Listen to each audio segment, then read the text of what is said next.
بنگال والوں اگر برا نہیں مانے تو ایک بات عرض کروں ہاتھ جوڑ کے، مسجدوں کے 2-2 کروڑ کے مینار بنانے کی بجائے کوشش کرو کہ وہ 2-2 کروڑ غریبوں پہ خرچ کرو اور ان کو مضبوط کرو۔ اگر ہماری قوم 10 سال میں مضبوط ہو گئی تو 2 نہیں بلکہ 10 کروڑ کے مینار ہم بنا سکیں گے۔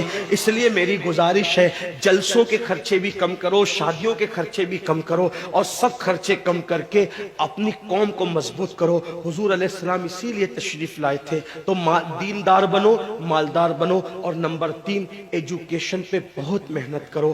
کوئی بھی جاہل نہ رہے، کوئی بھی ان پڑھ نہ رہے، خوب پڑھاؤ اپنے بچوں کو۔ 10ویں 12ویں تک کبھی مت رکنا، بلکہ اپنے بچوں کو IAS بناؤ، IPS بناؤ، ڈاکٹر بناؤ، انجینئر بناؤ۔ ڈاکٹر بھی BUMS والا مت بناؤ بلکہ MD اور اعلیٰ سے اعلیٰ ڈگری دلاؤ۔ اب آپ کہیں گے مولانا پیسے نہیں ہے، میں آپ سے کہتا ہوں ہر سال عید پہ نیا کپڑا نہ بنانا پڑے نہ بناؤ، دھلے ہوئے کپڑوں پہ عید کر لو، لیکن اپنے بچوں کی تعلیم پہ خرچہ کرو۔ اسی طریقے سے کسی اور جگہ پر پیسے لگانے کی بجائے 10 سال اگر ان 3 نکات پر آپ نے محنت کر دی، دیندار بنو، مالدار بنو اور ایجوکیشن کو عام کرو، ہر بندے کو پڑھا لکھا بناؤ۔ آپ کہیں گے مولانا نوکری نہیں ملتی، میں کہتا ہوں ہم نوکری کے لیے نہیں پڑھتے، ہم اچھا انسان بننے کے لیے پڑھتے ہیں۔ اس لیے کہ پڑھے لکھے کی تجارت میں ان پڑھ کی تجارت میں فرق ہے، پڑھے لکھے کی گفتگو میں ان پڑھ کی گفتگو میں فرق ہے، پڑھے لکھے کے اٹھنے بیٹھنے میں ان پڑھ کے اٹھنے بیٹھنے میں فرق ہے۔ دیکھو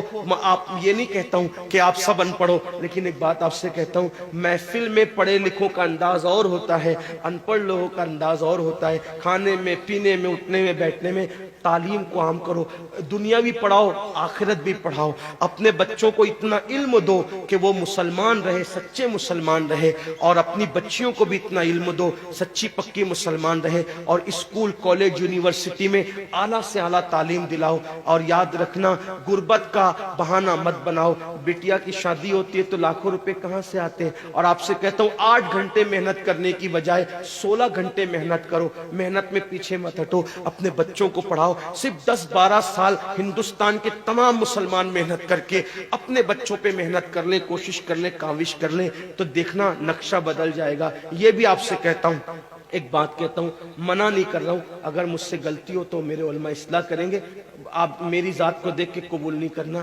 باپ کے چہلم پر 40 دیگ پکانے کی بجائے 1 دیگ پکاؤ، ان 40 دیگوں کا خرچہ بچا کر کسی بچے کی تعلیم پر اپنے باپ کے ایصال ثواب کے لیے خرچہ کر دو۔